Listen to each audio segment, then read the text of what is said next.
Hi friends, তোমরা সবাই কেমন আছো? তোমাদের সকলকে অনেক অনেক গুড মর্নিং জানিয়ে এটা শুরু করছি। দেখো, এখন সকালবেলা ঝরঝর ঝরঝর করে বৃষ্টি পড়ছে। এই যে আমি জানলাগুলো পুরো খুলিনি, আধখোলা। আর আমার এই যে শালিক বন্ধু দেখো এখানে জানলায় ঘোরাফেরা করছে, এখনও যেতে পারেনি। তো যাই হোক, এবার আমার মেয়েটা এসে গেছে, ঘর মুছতে আসছেও, সেই জন্য আমি বিছানাটা তুলছি, পরিষ্কার করছি। অন্য সময় হলে আমি বাইরে রোদে দিই, কিন্তু এখন আর রোদে দেবার তো কোনো সিনই নেই, পারবো না রোদে দিতে। আমার একটু রোদে না দিলে কেমন যেন খারাপ লাগে, ভালো লাগে না ঠিক। আর চতুর্দিকে এত ভিজে জামাকাপড়, কিচ্ছু শুকোচ্ছে না, ঘরে এইভাবে রেখে শুকানোও যায় না। তো যাই হোক, কিছু উপায় নেই করার, কি আর করা যাবে। তো ঠিক আছে, চলো এখন আমি এই জামা কাপড়গুলোকে চেয়ারের ওপর আপাতত রেখে দিচ্ছি। মেয়েটি চলে গেলে তবে আমি এগুলো ফ্যান চালিয়ে দিয়ে শুকাই। ওই যতটুকু যা শুকাই, একটু স্যাঁতস্যাঁতে ভাব থাকে, তো সেইটা কিছু করার নেই, সেই হিসেবে সেরকমভাবেই পড়ি। হয়ে গেল, মেয়েটা চলে গেছে ঘর মুছে দিয়ে। এবার নাও দেখো, আমি একটু বাইরে রোদ্দুর রোদ্দুর মতো মনে হয়েছে, ব্রেকফাস্টটা আমি সময়ের অভাবে তুলতে পারিনি। এই যে দেখো, ব্রেকফাস্ট খাওয়া হয়ে গেছে, আমার হাজব্যান্ড বেরিয়ে গেছে।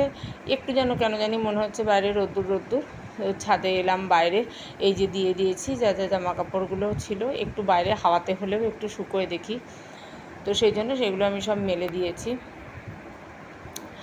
তো এখন এই সময়ে তো আমার একটু বাইরে বেরোবার কথা আছে, তো সেই জন্য আমি এগুলোকে মেলে দিয়েই রেখে দিয়ে চলে যাব কি না ভাবছি, যে তুলে নেব নাকি চলে যাব, কারণ যখন তখন ঝমঝম করে বৃষ্টি এসে যাচ্ছে। তো সেই জন্য দেখা যাক কি হয়। তো এবার আমি দেখো এই যে বেরিয়ে পড়েছি, আমার একটু দরকার ছিল বাইরে যাবার, তো আমি বেরিয়েছি। আমি একটু শ্রীনিকেতনে যাব, রাস্তায় খুব ভেজা, বৃষ্টি পড়ছিল স্যাঁতস্যাঁতে মতো। পুকুরের সামনে দিয়ে যাচ্ছি আমি, আমার বাড়ির সামনে একটা পুকুর রয়েছে, এখানে একটা ভীষণ বিচ্ছিরি একটা গন্ধ বেরোয় জলটা দিয়ে, কেন জানি না। আমি ছোটোবেলা যখন পুকুরে সাঁতার কাটতাম আমার বাপের বাড়ির পুকুরে, সেই সময় না আমি এই আষ্টে গন্ধটা খুব পেতাম। এটা গরমকালে যখন জলটা নষ্ট হয়ে যেত সেই সময় গন্ধ। তো যাই হোক, ভীষণ বাজে লাগে আমার। আর বর্ষাকালে যেন আরও চতুর্দিক ভীষণ নোংরা লাগে। তো চলো, আমি এখন যাচ্ছি একটু সোদপুরে, আমার কিছু জামা প্যান্ট বদল করার আছে ছেলের জন্য, আর পুজোর বাজার শুরু করিনি। এবার দেখো, সব কাজ মিটিয়ে আমি চলে এসেছি। রান্না আমার কিছু কিছু ছিল, আর এই আজকে আমি সর্ষে চিংড়ি করব।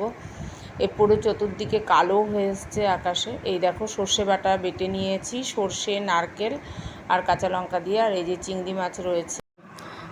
দেখো, এবার ভাত হয়ে গেছে, ভাতের আমি ফ্যান ঝরিয়ে নেব। আর এদিকে আমি বসিয়ে দিয়েছি কড়ার মধ্যে ভাপা করে, আমি যেহেতু চিংড়ি মাছ বলে একটু সেদ্ধ হতে দেরি হয়। তো চলো, সব রেডি হয়ে গেছে, এবার দুপুরে খেতে বসছি। টাটা।